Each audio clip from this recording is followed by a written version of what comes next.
Ce n'était pas une chaleur accablante, pas celle qui vous saisit à la gorge un après-midi d'août, non. C'était autre chose, une sorte de persistance, une caresse qui s'attardait un peu trop longtemps sur la peau, même à l'ombre fraîche de ma véranda, même aux heures où le soleil ne devrait être qu'une promesse lointaine à l'horizon. C'était comme si l'air lui-même avait gagné en densité, en une tendresse inattendue, une étoffe invisible et tiède qui vous enveloppait sans jamais vous lâcher. Les premiers jours, je n'y ai pas prêté attention. J'ai mis ça sur le compte du printemps précoce, d'une vague de chaleur anormale, de mon propre corps qui vieillissait et réagissait différemment aux caprices du temps. J'ai toujours été sensible aux changements météorologiques, un baromètre humain, disait ma mère en riant.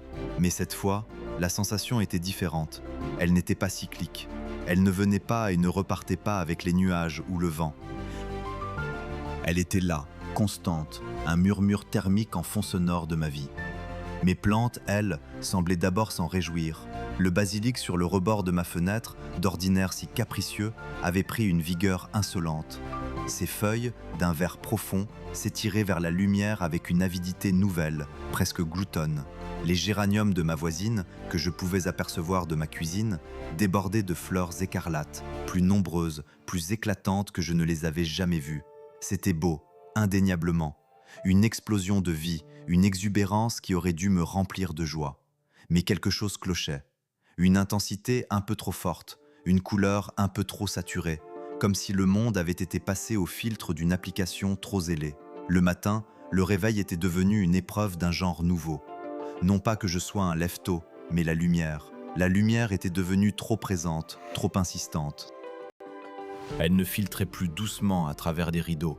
Elle s'y incrustait, les traversait, les transperçait avec une détermination nouvelle.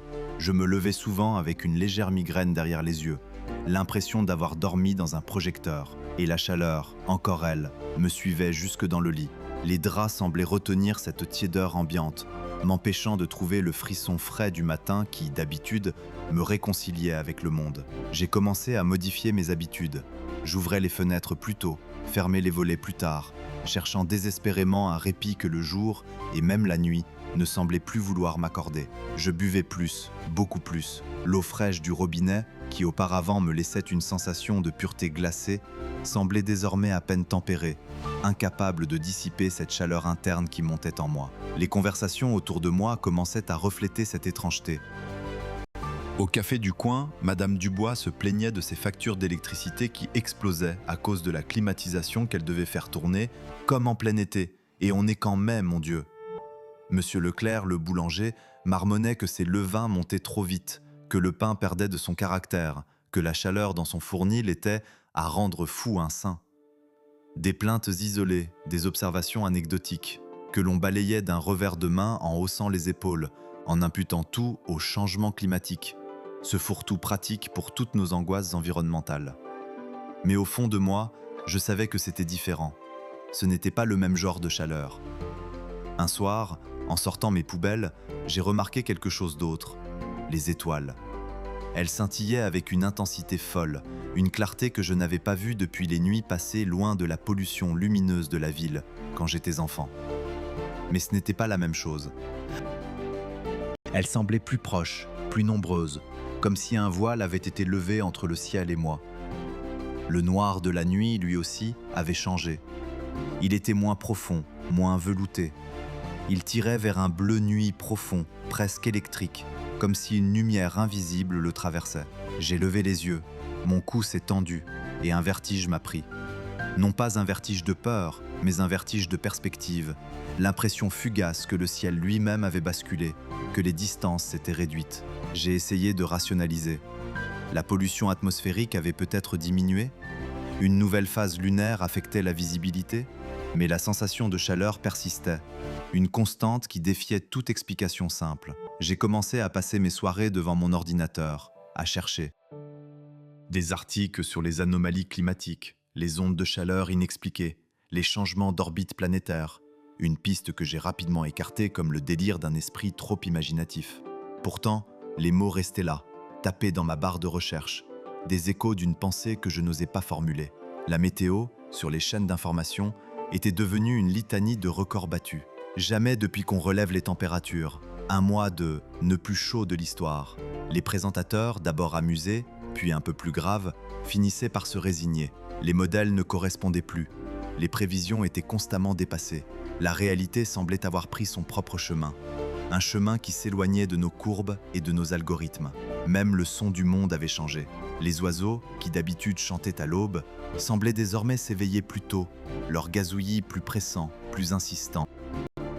Le chant des cigales, qui n'aurait dû commencer qu'en plein cœur de l'été, avait déjà retenti, timide d'abord, puis de plus en plus fort, comme un orchestre qui s'accorde avant l'heure. Il y avait une sorte d'urgence dans l'air, une hâte, une précipitation silencieuse qui imprégnait tout.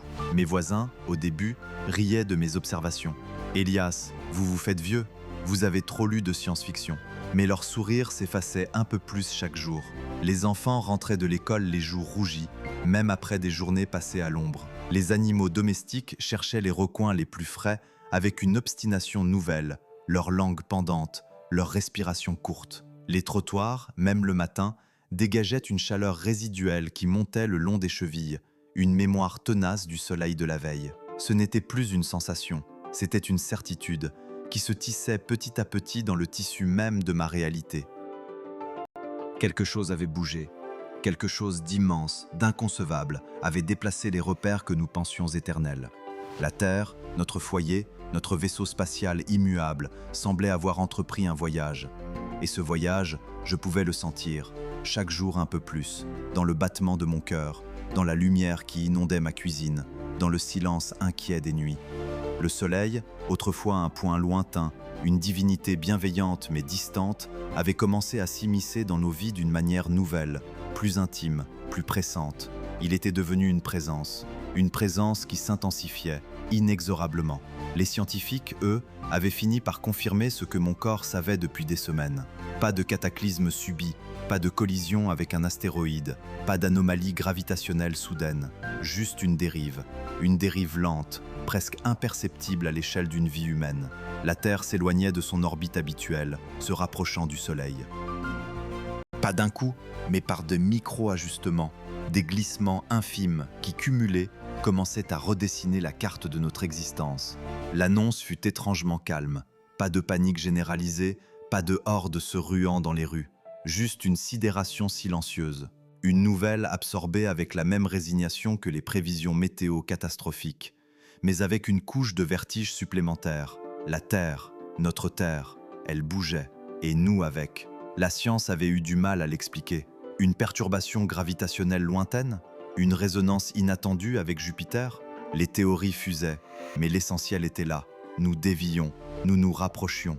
Les premières réactions furent diverses. Certains ont nié, bien sûr. Une fake news de plus? Un complot ourdi par des élites obscures. D'autres se sont tournés vers la religion, y voyant un signe, un jugement divin. Mais la plupart d'entre nous, nous avons juste continué à vivre, nos quotidiens désormais imprégnés de cette nouvelle réalité. Le soleil n'était plus seulement le soleil, c'était le marqueur de notre dérive. Chaque lever de soleil, chaque rayon qui filtrait à travers les feuilles, chaque goutte de sueur sur mon front était un rappel de ce voyage cosmique inattendu. Les saisons commençaient à se fondre.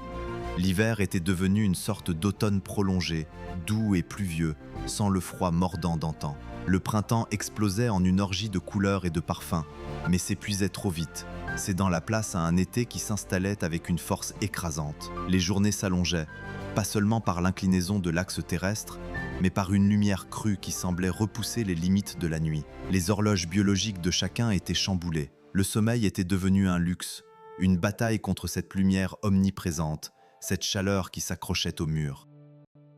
Les villes se transformaient. Les rues, autrefois animées à toute heure du jour, se vidaient aux heures les plus chaudes. Les fontaines publiques, autrefois des points de rencontre joyeux, devenaient des oasis vitales, toujours entourées de gens cherchant un peu de fraîcheur. Les codes vestimentaires changeaient. Les tissus légers, respirants, sont devenus la norme. Les chapeaux à large bord, les lunettes de soleil, les crèmes solaires à indice élevé, des accessoires indispensables. On apprenait à vivre avec le soleil, non plus comme un lointain ami, mais comme un voisin un peu trop envahissant. Les infrastructures urbaines, conçues pour un climat plus tempéré, commençaient à souffrir. Les routes goudronnées se ramollissaient sous la chaleur. Les rails de chemin de fer se dilataient, les réseaux électriques subissaient des surcharges constantes à cause de la demande en climatisation. Les architectes et les urbanistes étaient mis au défi de réinventer les villes, de trouver des solutions pour créer des îlots de fraîcheur, des passages ombragés, des bâtiments qui respiraient. Dans les campagnes, c'était une autre histoire. Les cycles agricoles étaient bouleversés, les récoltes mûrissaient trop vite, ou ne mûrissaient pas du tout, brûlées par un soleil trop ardent. L'eau devenait une ressource précieuse, âprement disputée. Les rivières s'amenuisaient, les nappes phréatiques baissaient. Les agriculteurs, ces gardiens des saisons, étaient les premiers témoins de cette dérive, leurs visages burinés par un soleil qui n'était plus le même, leurs mains tordues de l'angoisse de ce que l'avenir réservait à leurs terres. Et puis il y avait le silence. Un silence étrange qui s'installait parfois en plein après-midi quand la chaleur devenait insupportable. Les oiseaux se taisaient, les insectes se cachaient, même le vent semblait retenir son souffle. C'était un silence lourd, oppressant, rempli de la seule pulsation du soleil sur la peau, des battements de nos propres cœurs qui s'accéléraient sous l'effort. Dans ces moments-là, on pouvait presque l'entendre, le crissement infime de la Terre sur sa nouvelle trajectoire. L'humain, cet animal adaptable, a commencé à changer. Non pas physiquement, du moins pas encore de manière visible, mais nos rythmes, nos priorités, nos conversations. On parlait de l'eau, de l'ombre, de la nuit. On regardait le ciel avec une nouvelle appréhension, une nouvelle curiosité. Le soleil n'était plus seulement l'astre qui nous éclairait. Il était le miroir de notre vulnérabilité, le rappel constant de notre place infime dans l'immensité cosmique. Ce n'était pas la fin du monde, pas encore. Mais c'était la fin d'un monde, celui que nous connaissions, celui dont les règles étaient gravées dans le marbre de l'orbite terrestre.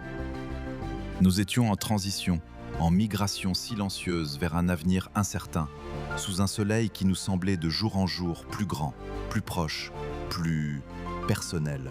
Et cette proximité, cette intimité forcée avec l'astre de vie était à la fois terrifiante et étrangement fascinante. Elle nous forçait à regarder le monde et nous-mêmes d'une manière entièrement nouvelle. La sidération s'était muée en une forme d'acceptation étrange, un acquiescement silencieux à l'inconcevable.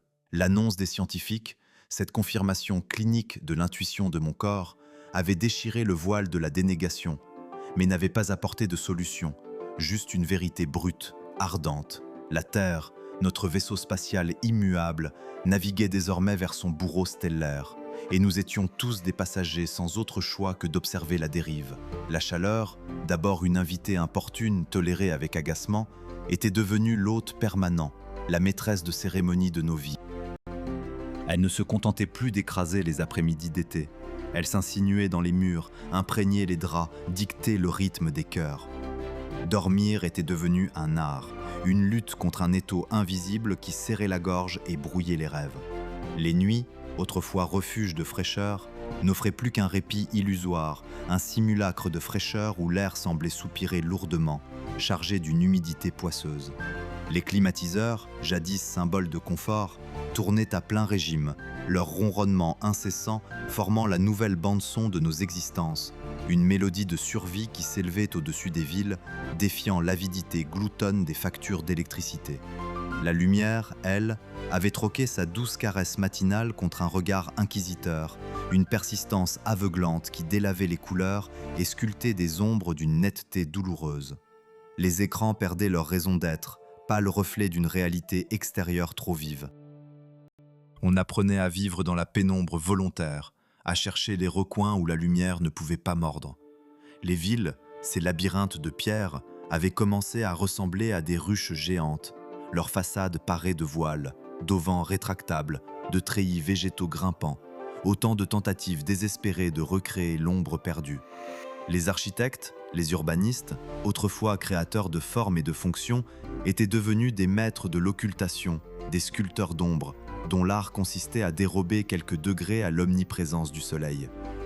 Je me surprenais à observer les moindres détails de cette transformation, comme si, en la décomposant, je pouvais en saisir l'essence, ou du moins en apprivoiser la terreur. Mon corps, ce baromètre humain, vibrait à l'unisson de la Terre. Mes sens s'étaient aiguisés, ou peut-être s'étaient-ils simplement recalibrés face à cette nouvelle intensité. Je pouvais presque sentir le soleil, non plus comme une entité lointaine, mais comme une présence physique, un géant respirant juste au-dessus de nos têtes, dont le souffle ardent nous parvenait, palpable. C'était la fin d'un monde, disaient les journaux, mais c'était surtout la fin de nos certitudes. La géographie elle-même semblait se liquéfier. Les cartes perdaient leur pertinence, devenues des reliques d'une ère révolue. Les pôles, ces bastions de glace éternelle, fondaient à une vitesse sidérante, libérant des masses d'eau qui engloutissaient les côtes, redessinant les continents. Ce n'était plus une simple montée des eaux, mais une invasion, une submersion lente et inexorable qui effaçait les frontières et les histoires, gommant les vestiges d'une civilisation qui avait cru sa permanence acquise. Les migrations avaient commencé, d'abord timides, puis en vagues massives, désordonnées. Les populations fuyaient les littoraux engloutis et les régions équatoriales devenues invivables, cherchant refuge dans les terres intérieures, vers des latitudes plus clémentes, qui elles-mêmes se transformaient en fournaises. On voyait des convois interminables, des visages marqués par la poussière et la soif, des yeux qui avaient vu la mer engloutir leur foyer. Mais où aller? Quand la Terre entière se rapprochait de son bourreau cosmique, la notion de refuge devenait une chimère, un mot vide de sens. Les nations se repliaient sur elles-mêmes, les frontières se durcissaient, mais la faim et la soif ne connaissaient pas de passeport. Le désespoir engendrait des solidarités inattendues, mais aussi une violence latente, une lutte pour les dernières parcelles d'ombre et d'eau. Pourtant, la nature offrait un spectacle étrange, une beauté paradoxale. Les plantes, gorgées de cette lumière crue et de cette chaleur constante, explosaient en une végétation luxuriante, une jungle exubérante qui recouvrait les ruines des villes abandonnées. Des fleurs aux couleurs criardes, d'une vitalité presque obscène, éclosaient sur l'asphalte fissuré. Les forêts tropicales gagnaient du terrain, leurs canopées épaisses tentant de retenir l'humidité et d'offrir une ombre bienvenue. Les cultures traditionnelles luttaient, mais de nouvelles espèces, plus résistantes, plus voraces, apparaissaient, s'adaptant à la fièvre verte qui dévorait les écosystèmes. Les animaux, eux, luttaient, s'adaptaient, ou disparaissaient dans un silence de plus en plus pesant. Les oiseaux, ces messagers du ciel, se faisaient plus rares, leur chant étouffé par la torpeur ambiante, remplacé par le bourdonnement incessant des insectes géants, eux aussi transformés par cette nouvelle ère. Le soleil, cet astre autrefois bienveillant, avait pris une nouvelle dimension. Il n'était plus le disque doré de notre enfance, mais un œil immense, ardent, dont le regard perçait chaque voile, chaque protection. Sa taille dans le ciel avait visiblement augmenté, une boule de feu plus grande, plus orange, pulsant d'une énergie terrifiante. Les couchers de soleil étaient devenus des orgies chromatiques, des incendies célestes qui peignaient le ciel de pourpre, d'écarlate et d'or fondu. Une beauté à couper le souffle, mais une beauté mortelle, annonciatrice de la nuit qui n'apportait plus vraiment de fraîcheur, juste un adoucissement précaire de l'étreinte thermique. Les aurores boréales, autrefois confinées au pôle, dansaient désormais à des latitudes impensables, des rubans de lumière verte et violette déchirant les cieux, un spectacle magnifique et terrifiant, signe d'une atmosphère perturbée, d'un champ magnétique en souffrance. Et la nuit était devenue un autre mystère. Si le soleil était plus grand, les étoiles, paradoxalement, semblaient encore plus innombrables, plus brillantes, comme des diamants jetés sur un velours noir plus profond. Le voile lacté était d'une clarté à vous donner le vertige. Les galaxies lointaines se révélaient à l'œil nu, comme si la minceur de notre atmosphère, ou peut-être la perturbation gravitationnelle elle-même, avait levé un rideau sur l'immensité du cosmos. On passait des heures, les yeux rivés au firmament, à chercher des réponses dans ce silence étoilé, à se sentir à la fois insignifiant et étrangement connecté à l'univers entier. Le ciel n'était plus une toile de fond, mais un livre ouvert, un miroir de notre propre insignifiance et de la grandeur de ce qui nous dépassait. Ce rapprochement cosmique avait engendré une forme de fatalisme collectif, mais aussi une étrange résilience. Les gens continuaient à vivre, à aimer, à travailler, mais avec une conscience aiguë de l'éphémère. Chaque instant prenait une valeur décuplée. Les conversations étaient plus profondes, les silences plus éloquents. On ne parlait plus de l'avenir lointain, mais du prochain lever de soleil, du prochain verre d'eau fraîche, du prochain moment d'ombre. C'était une danse macabre avec le temps, où chaque pas nous rapprochait de la fin, mais chaque pas était aussi une célébration de l'existence. Les scientifiques continuaient leurs annonces, leurs projections, leurs courbes exponentielles. Leurs voix, autrefois porteuses d'autorité, résonnaient désormais avec une gravité teintée d'impuissance. Ils décrivaient l'accélération de la dérive, les points de non-retour franchis, les seuils d'habitabilité menacés. Leurs mots étaient précis, cliniques, mais ils ne pouvaient pas capturer la sueur sur nos fronts, l'angoisse dans nos poitrines, la beauté terrible des couchers de soleil. La science nous donnait les faits, mais nos sens nous donnaient la vérité, cette vérité brûlante et implacable qui redéfinissait chaque jour notre place dans l'univers. Les nouvelles habitudes s'ancraient, devenaient des rituels de survie. Se lever avant l'aube, travailler pendant les heures les moins ardentes, se réfugier dans les abris souterrains ou les bâtiments climatisés aux heures les plus cruelles. Les rues se vidaient à mesure que le soleil montait, ne laissant derrière elles que des mirages tremblants sur l'asphalte fondu. Le silence, cette fois, n'était pas seulement thermique, il était lourd de l'absence humaine, une pause forcée dans le tumulte du monde, une contemplation involontaire de notre propre fragilité. Et chaque soir, malgré tout, le cycle recommençait. Le soleil se levait un peu plus grand, un peu plus ardent, nous rappelant notre inéluctable destinée. La quête de l'eau et de l'ombre, voilà ce qui dictait désormais le pouls de nos existences. Ce n'était plus une simple préoccupation estivale, mais le mantra de chaque aube, la prière murmurée à chaque coucher. Les villes, jadis étincelantes sous le soleil, s'étaient métamorphosées en labyrinthes d'ingéniosité et de désespoir, où l'ombre était une monnaie plus précieuse que l'or.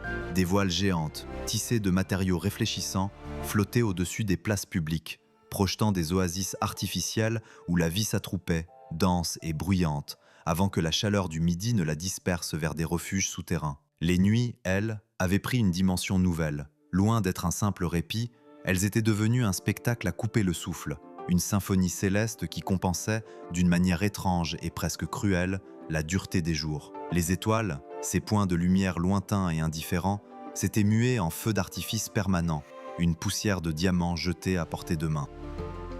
Elles scintillaient avec une clarté et une profusion qui défiaient toute logique, comme si la voûte céleste elle-même s'était abaissée, révélant ses profondeurs insoupçonnées.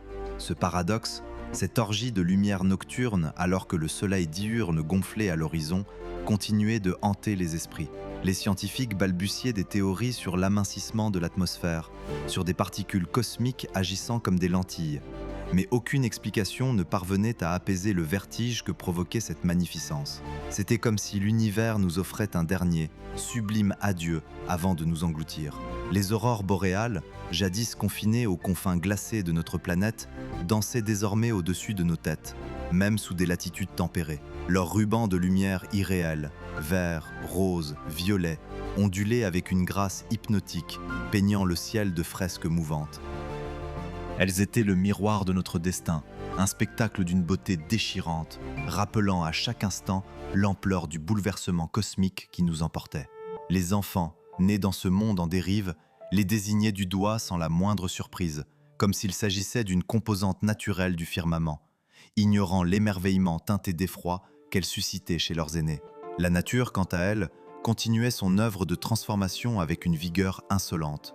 Les forêts tropicales, gorgées de cette lumière et de cette chaleur quasi constante, s'étaient étendues avec une avidité gloutonne, repoussant les déserts et grignotant les vestiges de nos civilisations. Les espèces végétales mutaient à une vitesse effarante, développant des feuilles plus larges, des systèmes racinaires plus profonds, des fleurs aux couleurs plus intenses et aux parfums capiteux, parfois toxiques. Cette exubérance était à la fois une bénédiction et une malédiction. Elle offrait de l'ombre, des fruits étranges et une biodiversité nouvelle, mais elle abritait aussi une faune d'une audace et d'une taille inédite. Les insectes, libérés des contraintes thermiques d'antan, avaient proliféré et grossi, certains atteignant des dimensions monstrueuses. Les moustiques, porteurs de fièvres inconnues, étaient devenus de véritables fléaux ailés, leurs piqûres laissant des marques profondes et douloureuses. Des araignées, aux couleurs irisées et aux toiles capables de piéger de petits oiseaux, tissaient leurs pièges entre les branches des arbres géants. La nuit, le bourdonnement des essaims et le crissement des exosquelettes résonnaient comme un murmure incessant, rappelant à chaque instant que nous n'étions plus les seuls maîtres de ce monde luxuriant et féroce. Les grands animaux, eux aussi, avaient dû s'adapter. Les espèces désertiques avaient vu leur territoire s'étendre, tandis que les animaux des forêts devaient rivaliser avec la nouvelle végétation et ses habitants. Les éléphants, les rhinocéros, les girafes, tous avaient trouvé de nouvelles stratégies pour survivre, explorant des zones d'ombre insoupçonnées, modifiant leurs régimes alimentaires et parfois même développant des comportements sociaux différents pour maximiser leurs chances de survie. C'était une danse macabre et magnifique, une course effrénée à l'adaptation où seuls les plus résilients, les plus inventifs, pouvaient espérer un sursis. Les pôles, quant à eux, n'étaient plus que des souvenirs lointains, des légendes gravées dans la mémoire collective. La fonte avait été plus rapide que toutes les prévisions, engloutissant des villes côtières entières sous des vagues de tendresse inattendues, car l'eau, même destructrice, apportait une fraîcheur temporaire. Des archipels de gratte-ciel émergeaient çà et là des eaux tièdes, vestiges fantomatiques d'un monde disparu.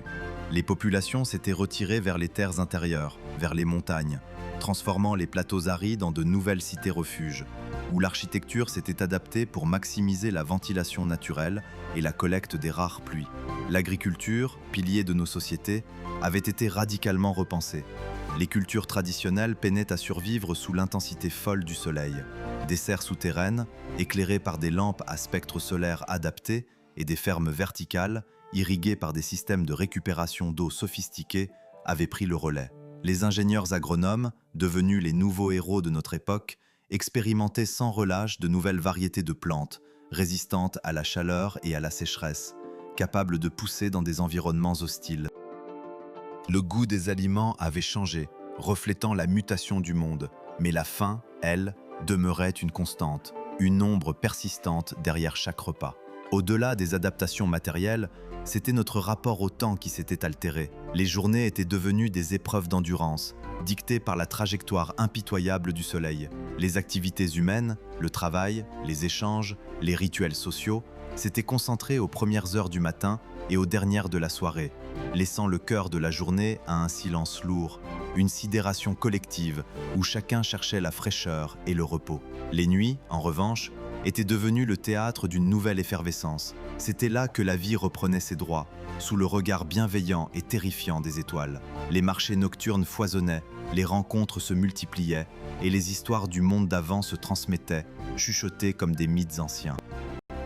Ce fatalisme cosmique, ce sentiment d'être emporté par une force plus grande que nous, n'avait pas éteint toute étincelle d'espoir ou de curiosité. Les scientifiques, malgré l'ampleur de la tâche, continuaient de scruter le ciel, d'analyser les données, cherchant une explication, un remède, ou du moins une compréhension de cette dérive gravitationnelle. Des théories audacieuses circulaient, une étoile naine brune invisible passant trop près de notre système solaire, une modification inattendue de la masse du Soleil, ou même, pour les plus audacieux, l'influence d'une civilisation extraterrestre lointaine qui, par mégarde ou intentionnellement, aurait perturbé notre orbite. Aucune n'était satisfaisante, aucune ne nous offrait un quelconque pouvoir sur notre destin. Pourtant, au milieu de cette incertitude vertigineuse, une étrange résilience avait émergé.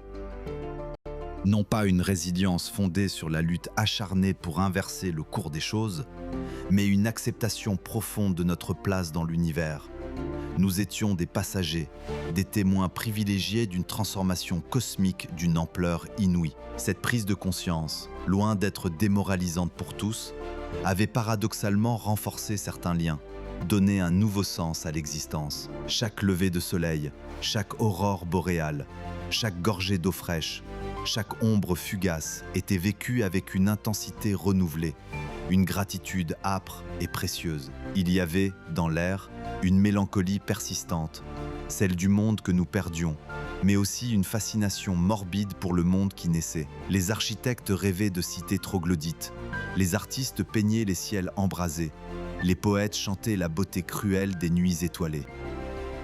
Nous étions devenus les chroniqueurs de notre propre apocalypse, les gardiens de la mémoire d'une terre telle qu'elle fut, et les explorateurs d'une terre telle qu'elle était en train de devenir. Le soleil, notre voisin jadis lointain et bienveillant, était devenu un colosse menaçant, mais aussi le sculpteur impitoyable de notre nouvelle réalité. Et nous, minuscules créatures sur cette bille bleue en fuite, continuions de vivre, de respirer, d'aimer, sous son regard de feu, attendant la suite de ce voyage sans retour. Les années passèrent, et l'humanité s'enfonça toujours plus profondément. Les scientifiques, menés par des figures comme le docteur Léna Dubois, avaient fini par percer le mystère de notre dérive.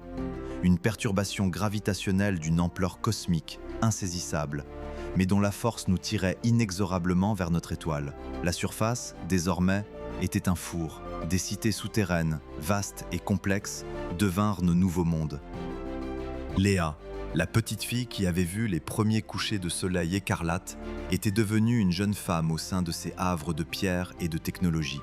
Mais même là, le soleil, visiblement plus grand et plus ardent dans nos télescopes, se faisait sentir. La chaleur s'infiltrait, les systèmes de survie étaient à bout. Il n'y avait plus d'échappatoire vers les étoiles. L'arche spatiale n'avait jamais vu le jour. Seule une ultime tentative, un plan audacieux et désespéré du docteur Dubois, pouvait nous sauver.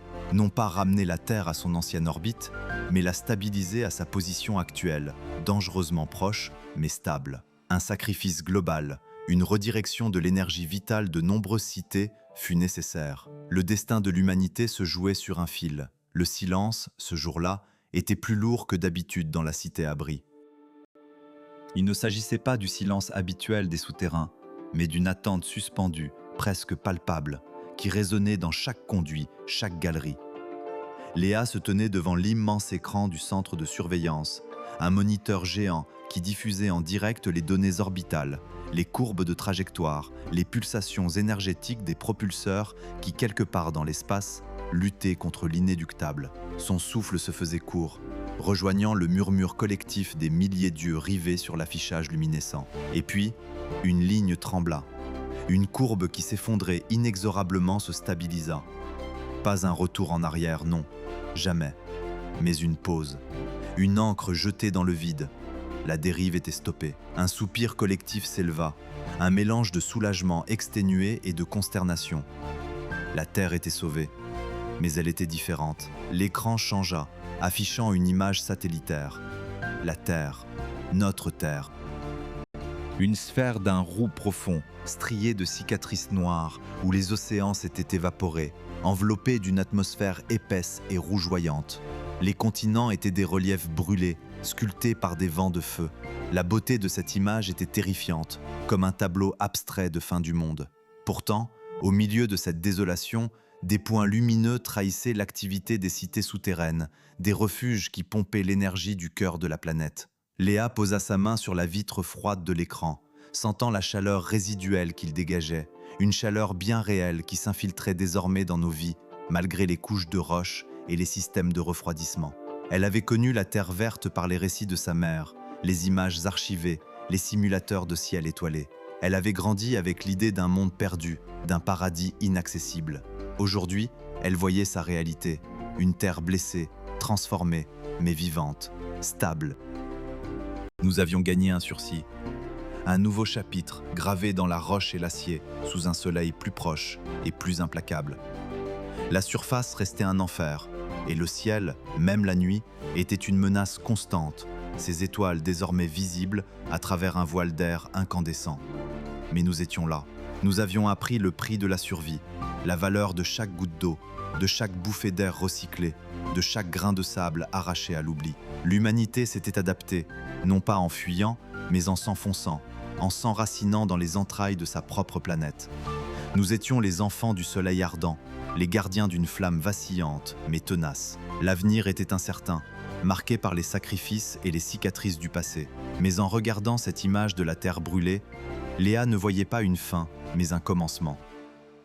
Un nouveau commencement, sous un ciel qui ne serait plus jamais le même, mais avec l'éternel battement de cœur d'une résilience humaine inébranlable.